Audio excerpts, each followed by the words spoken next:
안녕하세요. 임플란트 타이거입니다. 7월 11일부터 코로나19 생활지원비 그리고 치료비 지원 제도를 개편합니다. 그렇기 때문에 지금까지 받아왔던 생활지원비, 유급휴가비는 저소득층에 한해서 지원하고 전체적으로 지원 대상자가 줄어들게 됩니다. 자, 여기 보건복지부에서 발표한 자료인데요.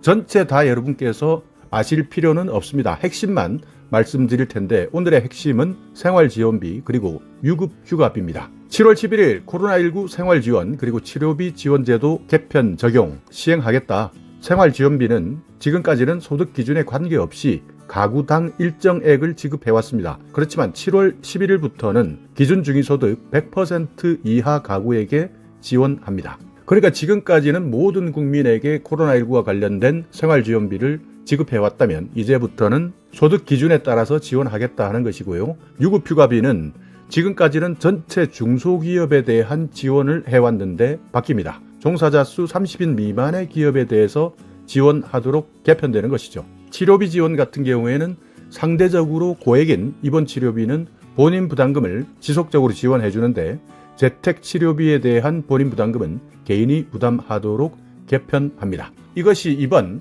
7월 11일부터 적용되는 코로나19 생활지원 및 치료비 지원제도 개편 적용안의 골자인데요. 자, 그렇다면 누가 생활지원비를 받을 수 있고 유급휴가비를 받을 수 있는지 조금 더 자세하게 살펴보겠습니다. 자, 그러니까 생활지원비 같은 경우에는 이번이 세 번째 개편입니다. 당초에는 기간이 14일까지 생활지원비를 드렸다가요. 첫 번째 개편에서 이 기간이 7일로 줄었습니다. 절반으로 줄은 것이고요.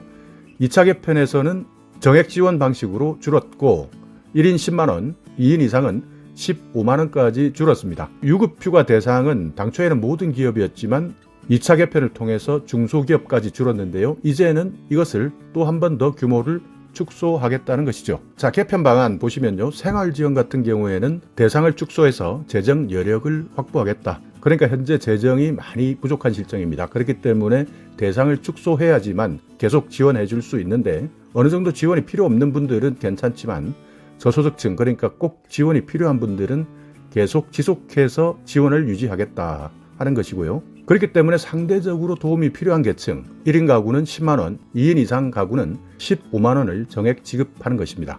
다만 기준 중위소득 100% 이하 가구를 대상으로 합니다. 자, 여기서 이야기하는 기준 중위소득 100%라는 것은 뭐냐? 우리나라 국민이 100명이라고 가정을 했을 때 딱 절반, 딱 중간에 위치하는 분, 그러니까 50등, 51등 여기에 위치하는 분을 기준 중위소득 100%라 이렇게 부르는데요. 보통 국민 가구소득 중간값 또는 복지사업 수급자 기준을 선정할 때 활용합니다. 그렇기 때문에 내가 기준 중위소득 100% 이하이냐 아니냐 이것을 알아보는 방법은 두 가지 기준이 있습니다. 하나는 소득 기준이고요. 소득으로 확인하기 어려울 때는 건강보험료 기준으로 활용하셔도 됩니다. 2022년 그러니까 올해 기준 중위소득 100% 그러니까 우리 국민 중에 딱 중간에 위치한 분들의 기준은요. 1인 가구는 소득 기준으로 따지면 233만 4천원 이하에 해당되셔야 됩니다. 이 소득 기준을 계산하기 어렵다 하시는 분들은 건강보험료 본인 부담금을 놓고 산정하시면 되는데요. 직장가입자는 82,112원, 지역가입자는 36,122원 여기까지가 1인 가구 기준 중위소득 100%입니다. 그리고 2인 가구는 326만원 소득 기준이고요. 건강보험료는 11만 4천원, 지역가입자는 10만 3천원입니다. 자, 4인 가구 같은 경우에는 소득 기준으로는 512만 1천원, 그러니까 한 달 512만 1천원을 버는 가구, 그리고 직장가입자의 건강보험료는 18만원, 지역가입자는 18만 7,618원까지입니다. 그러니까 이 금액 이하에 해당되셔야 생활지원비를 지원받을 수 있습니다. 자, 참고적으로 적용하는 방법을 살펴보면 격리 유무에 관계없이 신청 가구의 가구원 전체 건강보험료를 합산해서 합산액이 가구 구성원별 기준액 이하 그러니까 아까 말씀드렸던 가구 수별로 건강보험료 기준으로 하시면 되고요.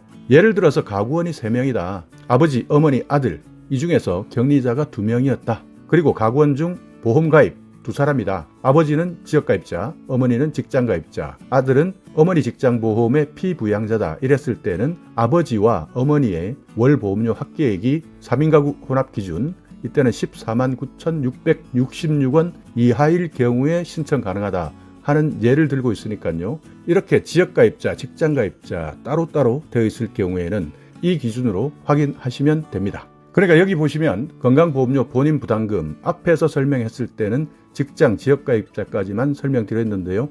이렇게 혼합의 경우에는 각각 금액이 나누어지게 됩니다. 그러니까 2인 가구는 혼합가입자 같은 경우에는 11만 5,672원의 소득 기준이고요. 1인 가구는 혼자이기 때문에 혼합가입 대상이 아닙니다. 그러니까 이 표를 잘 보셔서 확인하시면 됩니다. 자, 유급휴가비 당초에는 기업 규모와 상관이 없었는데요. 이것을 소규모 기업으로 바꾸었다가 이번에 종사자 수 30인 미만인 기업으로 한정하는 겁니다. 그러니까 종사자 수 기준 전체 중소기업 종사자의 75.3%가 여기에 해당되니까요.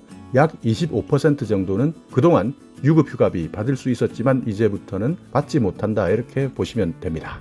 자, 코로나19 치료 본인 부담분 정부 지원을 단계적으로 축소하겠다. 다만 상대적으로 고액인 입원 치료비는 본인 부담금 지원을 지속할 예정이다. 그러니까 재택 치료비를 줄여나가겠다 하는 겁니다. 코로나19의 일반 의료 체계 전환, 그러니까 지금은 일반 의료 체계로 전환이 되었습니다. 그렇기 때문에 상대적으로 본인 부담금이 작은 재택 치료비는 환자 본인이 부담하도록 개편하는 것이죠. 다만 의사가 상주하지 않는 요양시설 입소자 같은 경우에는 기저질환 등으로 입원 치료가 원활하지 못해서 시설 격리 중인 상황을 감안해서 치료비 지원은 유지합니다. 자, 그러니까 이번 개편을 하게 되면 어떻게 변하느냐, 재정지원 개편 전후를 표로 비교해 본다면 생활지원비는 과거에는 소득 제한을 두지 않았습니다.